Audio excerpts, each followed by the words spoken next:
این لحظه ای است که دریای پنج در ناحیه فرخار ساحل را فرو میبرد.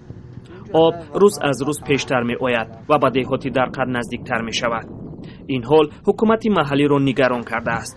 بنابراین ساحل بندی با تخته سنگ‌های بتونی ادامه دارد. ما پیشگیری کردیم مردم برای رحمت آخر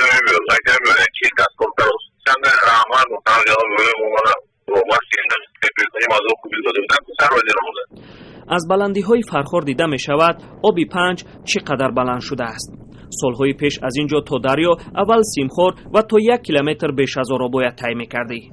اکنون ساحل دریا حالا تا 5 متر هم به سیمخور نمانده است. حسی خطر نه تنها مقامات بلکه ساکنان فرخار را هم به اینجا کشانده است. در نوارهایی که همگی 4 روز پیش ثبت شده است، ساکنان از نزدیک شدن دریای پنج به دهاتی در قد میگویند. آورده خواب قسم کوبیک موندسیم. تو لاوی نمی سیمخور قریب میساده یا 5 متر است. 5 متر تو لاوی نمی سیمخور. بعد دو سوش با 5 متر دیگه و پرا مونده گیده 4-5 متر دیگه. در حدود ناحیه فرخار چند دریا و رودخانه به دریای پنج می‌ریزد.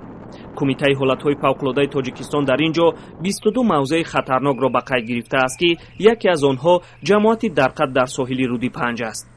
اکنون اینجا تجهیزات نصب می‌کنند که باید در حالت ضروری بانگ خطر زند. فعالیت می‌کنند نصب شدگان با نزدیکی همه اونا را یک بار دیگه مانیتورینگ کرده گذاشتن از جانب متخصصان.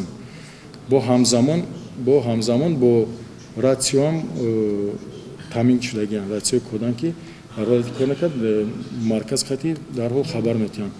حالا ساکنان این منطقه از خستن آب پنج و آمدن سیل هراس دارند، اما مقامات میگویند که تمام تلاش را خواهند کرد تا پیش رخنه آب گرفته شود.